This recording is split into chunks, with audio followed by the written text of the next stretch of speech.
Hello, welcome to the Comic Book Commentary. I'm Bo Lighting, and this week we're going to be talking about the next installment of WildC.A.T.S number 2.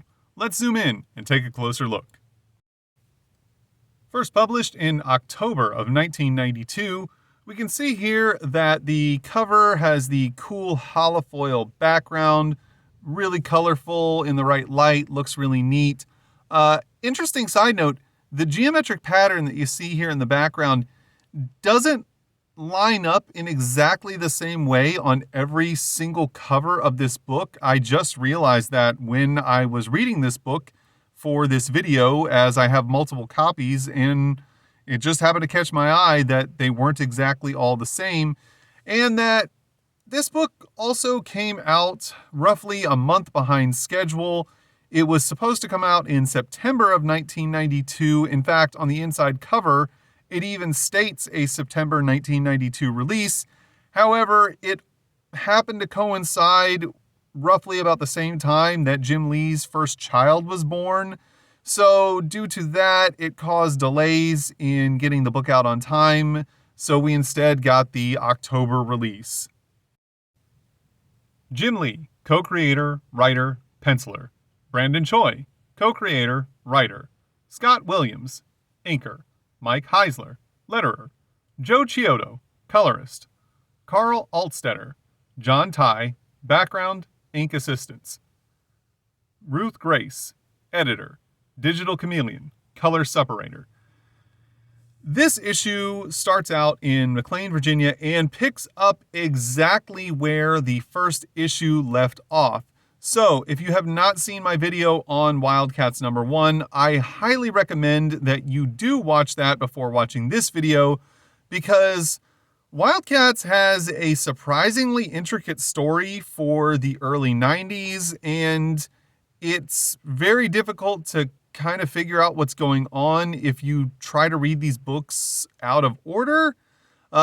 We see here we're in the internal operations headquarters of the PSYOP North America Surveillance Unit, headed up by none other than Mr. Lynch. They have just observed a massive psionic energy spike. They have their own psionic beings who are monitoring and trying to keep tabs on such things. However, the briefing that Lynch is getting from his subordinates is quickly interrupted by this man, as he states that they are undergoing a red flag in Georgetown, which is in reference to the happenings of WildC.A.T.S number 1. Lynch realizes this is a huge emergency and tells them to get everything ready so that he can get down to, I guess, what would be considered the war room of this facility. On the next page, we find out that he has reached the crisis control center of the facility, which apparently is very far away within the confines of this facility, as he had to ride on this weird hover tram thing, where he meets his subordinate Colby, who informs him of the massive explosion that took place in Georgetown. And Lynch is very concerned over this. They want full media blackout. And Colby tells him that he believes that this is the result of two rogue covert action teams duking it out in the street. He tells him that he doesn't believe anyone survived, but then they're interrupted by an alert from the PSYOP unit within the facility, where Lynch is informed that one of their PSYOPs has tried to snare a very powerful psionic force that he intercepted, but it is far too much for him to handle, and his mind is being ripped apart. Lynch is then distracted by something behind him, and Colby yells for the rest of the subordinates to get Tyrell offline before it's too late. Unfortunately, they don't move quick enough. And then we see Void and the rest of the WildC.A.T.S team suddenly appear within the facility out of nowhere. Here on the next page, we see Lynch asking whether or not the cameras are recording because he wants to get video footage of these intruders. Colby tells him it's all good. Unfortunately, the intruders quickly disappear as Void realizes what's been happening and gets them out of harm's way. Lynch is then interrupted by the woman that we saw in the first panel, who we see here. Her name is Turner, and she tells him that he needs to get back down to where the psyops are happening because there's something there he needs to see. We then see Void and the rest of the Wildcats team reappear within their aerial assault vehicle, and they're just as confused about what just took place as Lynch was, and Marlowe wants answers. Grifter informs him that they were just inside of an I.O. facility. Marlowe says he's never heard of that, and Grifter tells him that's because they want it that way. Grifter also kind of ribbing Marlowe a little bit about his size, calling him little guy. However, Zealot realizes who Marlowe really is and tells Grifter that he needs to treat the Lord Emp with more respect. Then we see Spartan asking if they see anyone who's followed them or if any of the people that they were fighting managed to make it out of the explosion. Warblade tells them that they're in the clear. However, Spartan realizes that this is going to change very shortly as he happens to pick up chatter on the radio coming from police and military bands. Maul then asks Void how she was able to react so quickly and get them out of harm's way of the explosion. And she explains it's because she's actually from an alternate timeline, and the vision and dream that she had in the first issue of the book was actually not a vision at all. It was a time nexus.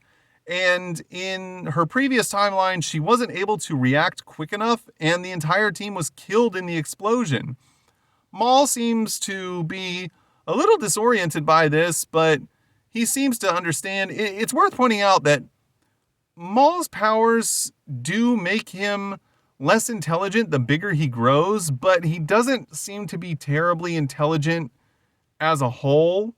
They're then interrupted by Spartan, who realizes that the government must also be using some people with psionic abilities to try and track and pick up on what they're doing, but there's not a whole lot of time for them to react to that because they've got other problems to handle. We see here on the next page that Void does confirm that Spartan is correct in what he said, that she, however, was able to use her powers to override the PSYOP that is working for the U.S. government to get them out of there. Marlowe doesn't seem too concerned about all that, though. He's more concerned about how the Coda knew that they were going to be in that club. Warblade tells him it's no big deal. They handled those guys with not too much trouble. However, then Voodoo realizes that the entire club's been destroyed and that all of her co-workers are now dead. Warblade realizes that she's upset, but tells her to relax, that they're safe with them, and that they're going to get her back to their base. However, Spartan interrupts and lets him know that that's not going to happen because their vehicle was damaged by shrapnel from the explosion, and he doesn't know how they're going to make it back to their base. And then they're interrupted by Grifter, who lets them know that he has a very nearby safe house that they can all go to. Marlowe accepts this as the best option, and they head to Grifter's safe house. Meanwhile, back at the government facility, we see Lynch has now gone back to where the PSYOPs are located. The one who tried to ensnare Void has unfortunately been killed by the override of her powers, as we see there's a large percentage of blood down here on the floor, which implies that perhaps his head exploded. One of the other PSYOPs seems to be very upset by this. He wants to get revenge for his fallen comrade. However, Lynch tells him to settle down. They don't know exactly what they're doing or dealing with right now, and that it is a WildC.A.T.S, which is shown here as their designation for a rogue or freelance covert action team. However, I should probably point out that that designation could be given to more than a few of the teams that existed in the early Image universe. So it kind of undermines the title of this book in a few ways. I don't know. It's just kind of odd. It doesn't seem to really, set this book apart when there were so many freelance superhero teams that were wandering around in the early days of Image. Turner then shows that they've triangulated the energy source that they were picking up from Void, and they have a generalized idea of exactly where they might be. Lynch says that this is good, and they're going to mobilize a team to go show them what they're made of. Here on the next page, we get an advertisement to go out and vote. Those of you old enough may remember that 1992 was an election year, and many comic books were encouraging those with the ability to vote to go out and do so, which, by the way, is never a bad idea. It's actually an election year as I'm recording this video, so if you happen to see this video, follow what they're talking about in this PSA. Get out there, and if you can vote, make your voice heard. Cast a vote. We see here then on the next page that they are in Quantico at Grifter's safe house, as we see 3 of the team members here trying to repair the jet. Maul, of course, just holding the whole jet up by himself, which is kind of funny. As Spartan tries to repair it, Maul tells him he can get bigger if he needs him to, but Spartan says no, there's no need for that. Then Maul tells him that he's actually missed a few things, which is why Spartan says that he's better off not getting bigger because he needs him to maintain a high enough level of intelligence that he can catch on to things like that. Warblade tells him that, there's no need for that Maul could get at least 12 feet taller and still be smart enough to pick out those sorts of things. But he's also upset about the fact that there's a discussion being had with Marlowe and Zealot and Grifter that they're not a part of. Spartan tells him that they need to just trust Marlowe and that, they've come this far with him. He's going to handle things. And then we're teleported here into the other room where the discussion between Marlowe and Grifter and Void is happening.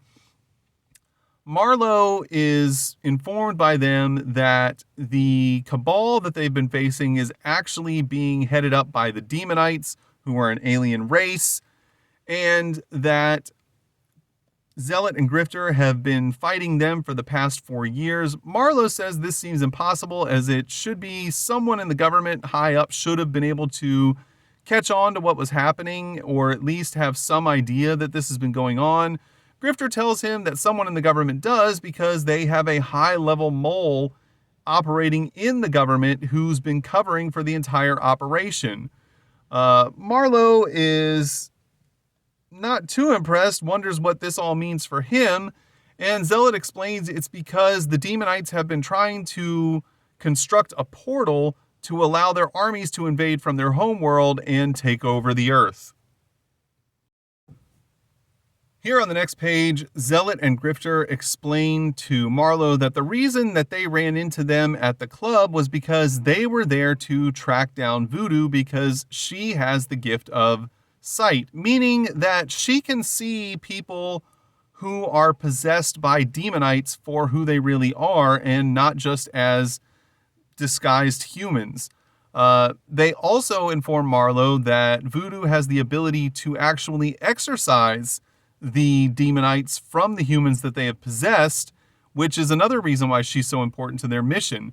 Also, the explosion that happened in Georgetown has made national news as Voodoo is watching the news program and then suddenly exclaims, "Oh my God, that's him, the Demonite Mole," and points to none other than the vice president.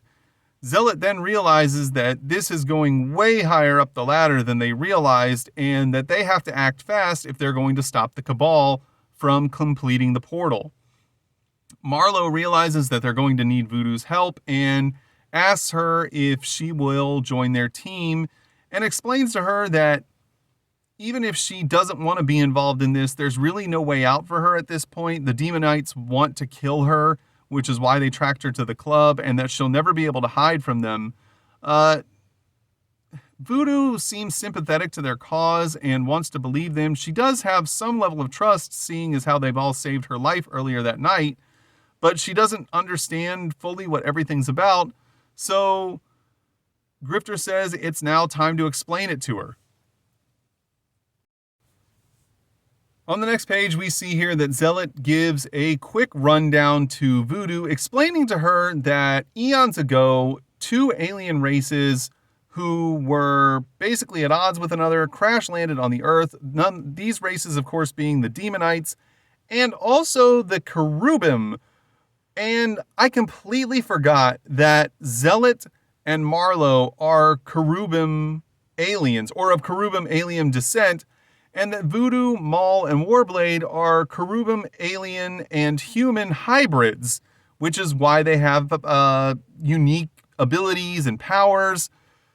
And Zealot explains that there was basically a war for power throughout the ages on Earth between these two alien races, and that not long ago the Cherubim suffered a huge defeat at the hands of the Demonites, and now the Demonites are very close to achieving their goal of taking over the Earth and basically enslaving the human race and exploiting the Earth for all of its natural resources. Marlowe tells Voodoo that he understands this is very difficult to take in, as he himself did not realize it, that he was one of these aliens either until 2 years ago, and he still doesn't fully understand what all is going on and what he's doing. But he tells Voodoo that if she trusts him, he'll make sure to always protect her. We're then teleported to a different facility. This one is under the control of Hellspawn, as we see he has shown up to speak to one of the scientists that we saw in the beginning of the first issue, who found the orb that Void appeared out of. And this scientist is not terribly happy that they've shown up. He believes that they're putting unnecessary risk on the operation with their presence. However, Hellspawn wants added security, so he has brought Pike and another Coda assassin along with him to guard the facility and make sure that the final orb that they've been able to secure can be brought to the facility safely and used to complete the work of building the portal.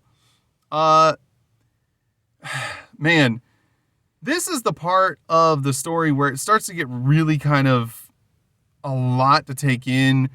We see here that Pike and the Coda assassin were also unaware that the vice president was their demonite mole, but they're not too happy about it, as neither one of them really seem to like him very much. However, Hellspawn tells them that he needs to watch his words, as the vice president is the one who was able to secure the funding for all of the things that they've been doing, this entire facility, and was also the one who was able to secure the final orb needed to complete the portal. On the next page, we are teleported back to Grifter's safe house, where we see that apparently after getting bored, Zealot and Maul and Warblade have decided to start sparring with one another, as we see that Warblade, despite having unique powers and abilities, is having trouble keeping up with Zealot, which allows her to get the upper hand and teach him a lesson with a quick punch to the face. However, she turns her back on Maul in doing this, and Maul quickly grabs her in a grip that she cannot escape.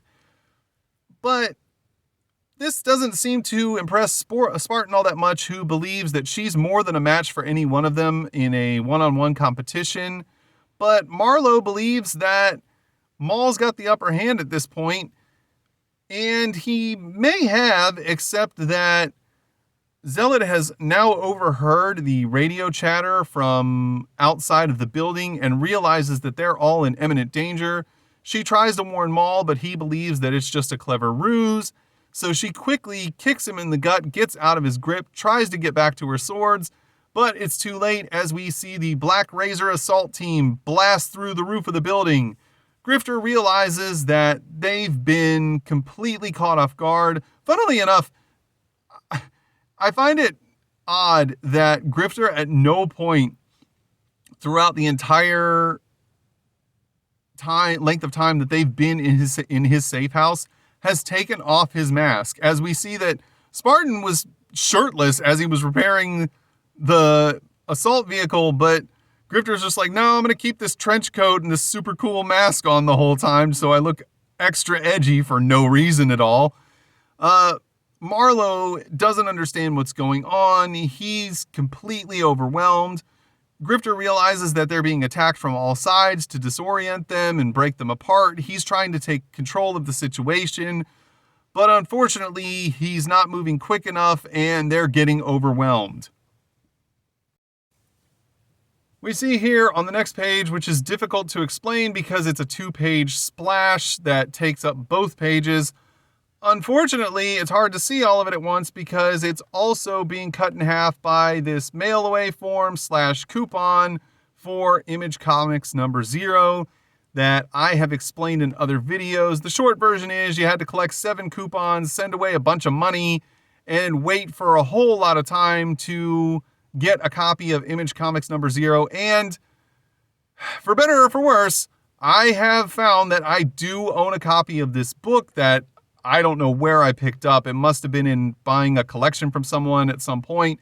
So I will do a video on Image Comics number 0 at some point in the future.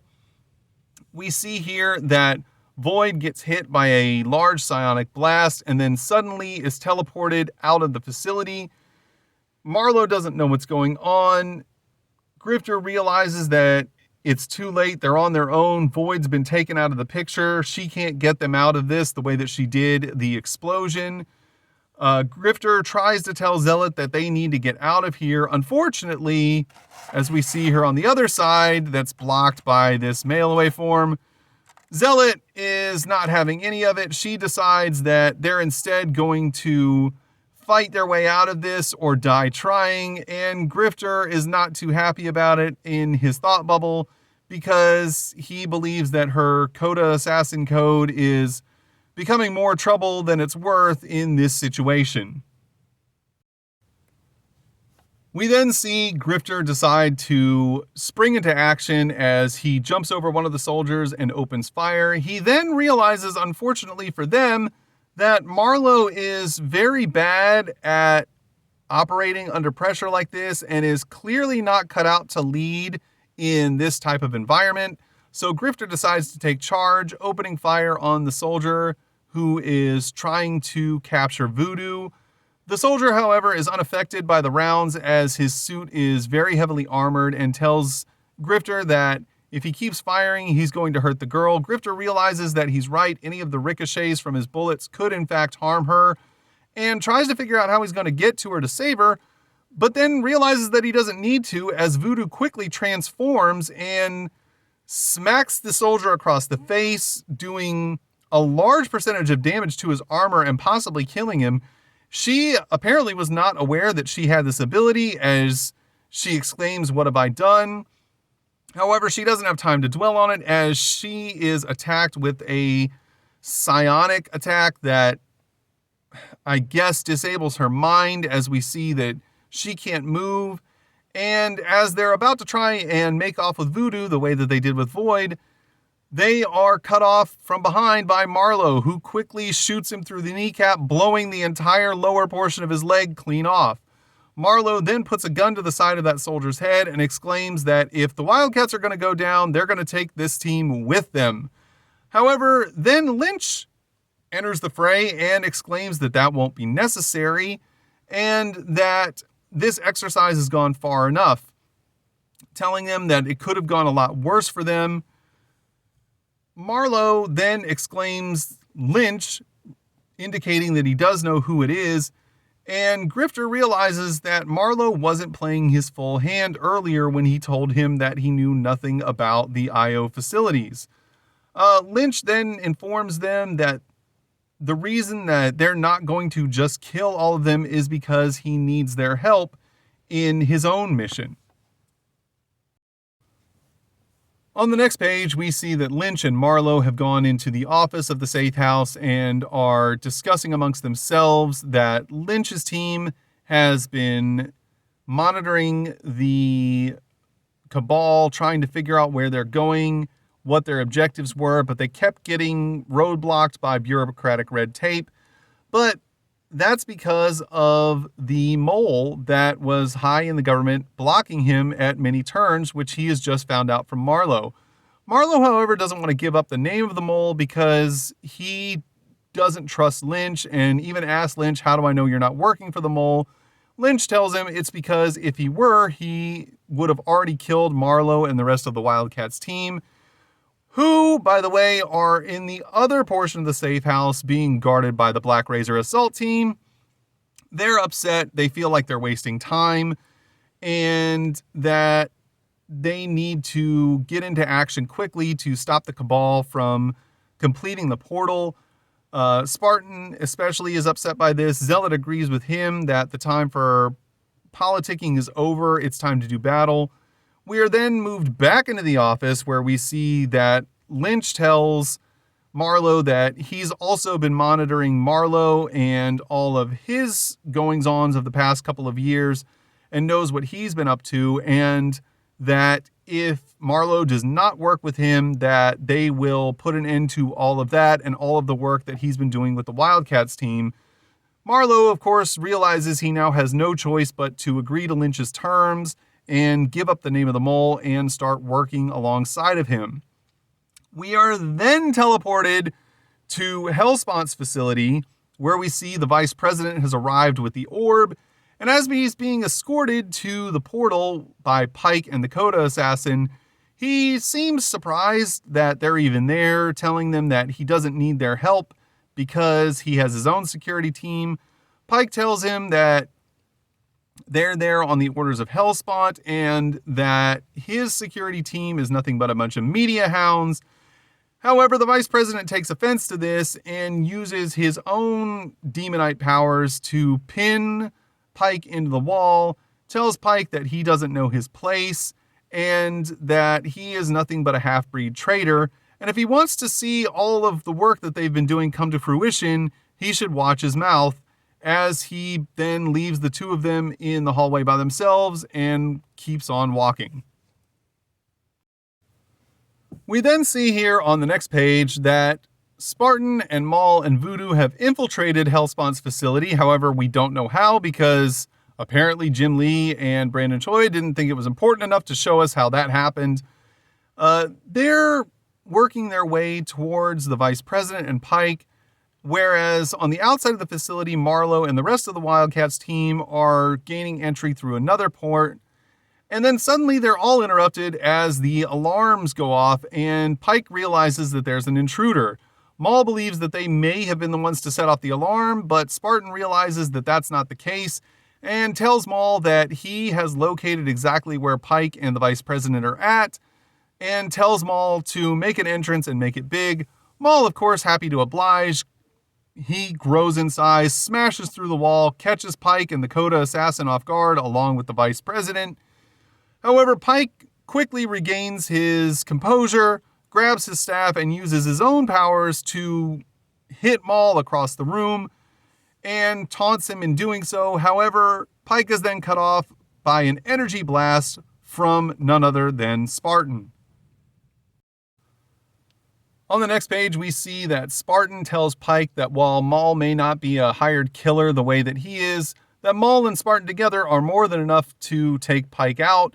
However, Spartan didn't notice the Coda assassin that was also in the hallway as she comes at him from behind, leveling him with a kick to the jaw, and tells him that he was silly for acting such a way and plans on killing him as she rips his arm clean off. However, in doing so, she realizes that this was a cybernetic arm, which completely confuses her, long enough to get her attention away from the battle and allow Maul to smash her from behind directly into a wall. Maul, concerned for Spartan, asks if he's okay. Spartan says he's fine and tells Maul to not allow the vice president to get away. Maul quickly runs up and grabs him, tells him that he's not going to get out of this. However, we then find out that the vice president's security detail that he was bragging about was none other than Youngblood, as we see that they are here to go toe-to-toe with Maul, who at this point may be in well over his head. On the final page of the story, we see a monitor image of Maul realizing that they're in trouble, and then we see that there are those in the shadows who have been watching this whole thing go down, and are then informed that the gnome, who we believed in the first issue was an ally to Marlowe, was actually working on his own plan, taking care of his own interest, as his plan is to steal the orb away and use for his own personal gain, as he has his own team of warriors who are going to be infiltrating the facility as well, and that his plan is going to be coming to fruition soon, as we will find out in the next issue. Then we are shown a small little introductory to Wet-Works, and I'm going to have to do videos on Wet-Works at some point or another on this channel. I've got some issues. I'll just have to see if I have what I need to get started. We see here that Commander Dane is taking heavy machine gun fire, which is doing absolutely no damage to him due to him being bulletproof. And he waits until he hears the click and realizes that all of their guns are empty, and now it's time for the wet work to begin. Two of the men that Commander Dane was facing off against have now decided to charge in with these ridiculously stupid knives that don't make any sense. Dane quickly cuts one of them down by using his forearm-mounted grenade launcher to completely blow the guy's head up. He then catches the knife blade of the second guy. Oddly enough, it's surprising that these guys would think, after they've just realized that he's completely bulletproof and they've unloaded their guns entirely on him, that they were going to do anything with this ridiculously stupid knife. Look how dumb this design is. Oh, that was the 90s, folks. Just stupid, weird knives. Commander Dane decides to then use the other barrel of his grenade launcher to blow up that guy's head. And the third guy, still standing by himself now, also armed with a stupid knife, doesn't know what to do. Dane gives him the chance to make a move. However, the man is just paralyzed with fear. Dane gets tired of waiting and just takes him out with a quick punch across the face that knocks half of his jaw off in the process. On the next page, we get a 2-page splash advertisement for the video game Batman Revenge of the Joker by Sunsoft. If you've never played this game, I highly recommend it. It's actually pretty fun. So if you get the chance, if you ever see it and want to pick it up and you get a good price at it, don't hesitate. And if you're someone who's just going to play it on an emulator, well, just go ahead. I mean, the only thing you're going to lose out of the thing is time at that point. Here on the final page of the book, we see that the rest of the Wet-Works team shows up, but it's too late, as Dane has already handled and neutralized the threat. All three of the men are now dead. Jester asks Dane if he's okay, and Dane says he's fine. Jester then states that he's really made a mess of things. However, Dane says no, not really, implying that he could have made a much bigger mess if he wanted to. Then, on the reverse inside cover, we see Homage Studio Talent Search, which is honestly just a help wanted ad, because they were having trouble meeting deadlines and they needed more people to come and work for them. The funny thing about this is it starts out asking if you are 17 years or older, meaning that they were willing to hire a 17-year-old who had to be willing to relocate and work in San Diego. Are you kidding me? They were literally just putting out a national ad across the country being like, hey, are you at least 17 years old and willing to move from anywhere you might be living to San Diego, California to come work for us? Like, seriously? A 17-year-old? You're going to be like, oh yeah, I mean, who needs to finish high school? You can come and ink and color and letter for us. I mean, I'm sure they probably wanted high school grads, but still, it's crazy that they were like, you don't even have to be 18 to come and work for us. We'll totally become your legal guardians. Although, to be fair, maybe 17 is the age of, independence in California in 1992, but I cannot believe that they were like, yep, we'll just take a 17-year-old. Come on down. We'll put you to work. And that was Wildcats number 2. And if I'm being honest, I really did not enjoy making this video. I don't know why Jim Lee and Brandon Choi tried to cram so much story into each individual episode or issue of this book. It's wild. The amount of things that take place in the first 2 issues of Wildcats could have been spread out across like 4 or 5 issues, and it would have been much easier to follow when you read the books, and it wouldn't have felt so jumbled. There's so much jumping around to different locations, back and forths between those locations. You feel like there's so much going on that you don't really understand. You don't get adequate explanations on. There's backstory that feels like it needs to be elaborated on way more than it is. It's really just kind of a mess. I mean, I don't hate Wildcats, but it's definitely not my favorite of all the early Image titles. It's almost weird to go back and read it now, knowing how popular Wildcats was when it first started out and how quickly it rose to fame, and seeing how convoluted it almost felt at times. I mean, you can follow the story, but it's way more in depth than it should be in such a short amount of time. But anyway, those are just my thoughts on the matter. You may have different thoughts, and if you do, that's okay. If you enjoyed today's video, please feel free to like, comment, and subscribe. Thanks for stopping by and giving us a look. Have a great day.